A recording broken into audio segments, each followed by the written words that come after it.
What's going on, you guys? It's Keinan Briggs, sports consultant and mentor, and today we are going to be going over all the updates and things that have been happening in the past few weeks. Now, I do understand I do owe you guys some videos, and those videos are on the way, but in the meantime, here you go. So Keinan Briggs, my brother, he competed at the Olympic Training Center a few weeks ago, maybe about a month ago, something like that.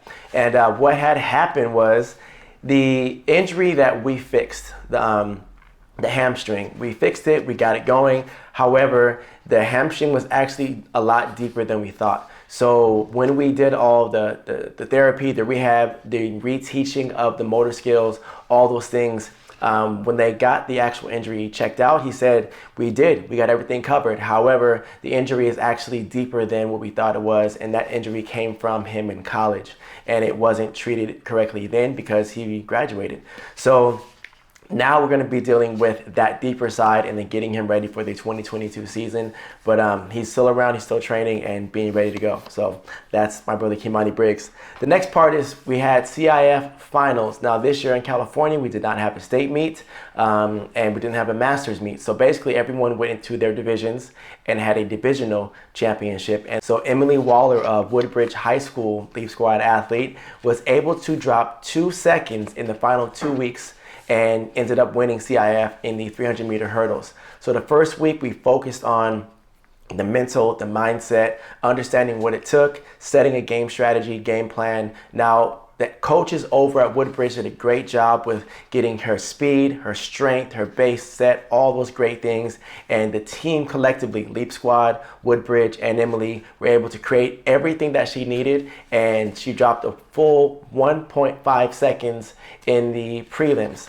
The very next week, kept the same focus. I told her a couple things about the other athletes and how they respond to adversity and how it's going to be more of a shock when she gets out aggressively, and that's exactly what she did. She trusted in her strength and ended up dropping another half a second for the 300-meter hurdles on top of that 1.5 seconds and ended up winning. So she did a great job, and now we're focusing on the latter part of the season.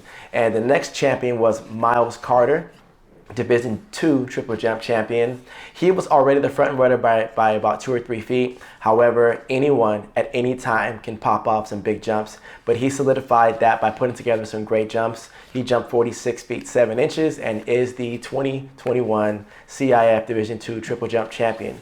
Another athlete I do want to highlight is Madison Forbes. She's been with me since, oh my gosh, since she was 7 years old.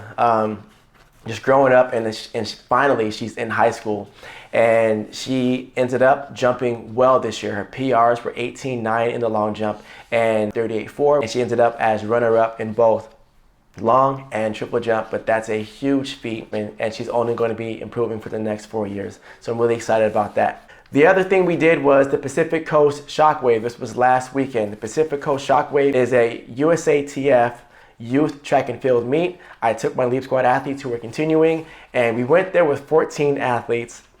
Of those 14 athletes, 10 came home with the medal. 2 of them were champions, and I believe 6 were second place. So a lot of high place finishers, and it was amazing. Emily Waller switched from the 300-meter hurdles to the 400-meter hurdles. She ran her first ever 400-meter race, and the main focus was just run. Just run, get out, and then you just have to run another 100 meters. And she did just that. She ended up winning, and she ran a 104.34, I believe, and is a great time across the U.S. for all the seniors now going into college, trying out that 400-meter hurdle run. The other athlete that did win was Skylar Cazal, who is a 13, 14-year-old triple jumper. She jumped 32 feet 10 inches, and this was her first official track meet where she triple jumped. And just a big shout out to everyone else with huge PRs, and it's just an amazing thing to see these athletes succeeding, doing really well at very high level competition, and we're going to be excited for whatever's next from there. All right, so the next thing coming up after that is the Nike New Balance Nationals. Now, Miles Carter will be representing the Leap Squad Track Club, also California, as he is the only Californian in the field of triple jumpers. His personal best again is 47.6, and he's looking to see some big gains as he represents Leap Squad at the national championship. Also, Emily Waller made it in the 400-meter hurdles. She'll be representing. She's also the only California athlete in the 400-meter hurdles section. And then rounding this thing off is Madison Forbes, the only freshman and the only Californian in the long jump championships. Summer training. I'm offering summer training. I do have a youth season, so athletes who are competing already, they're starting their season essentially, the youth athletes. I do have a few former graduates of high school still competing. Madison Forbes is probably the only high school athlete that will continue to compete, but everyone else who's in high school still is shutting it down, and we're getting into our 2022 training. So they're doing all that stuff. If you are interested in that program, please let me know.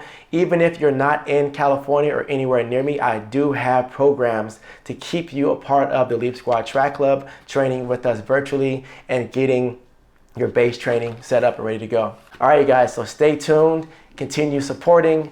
I'm getting all the emails, I'm getting all the messages of just thanks and appreciation. I love it, I respect it, and thank you so much. All right, till next time.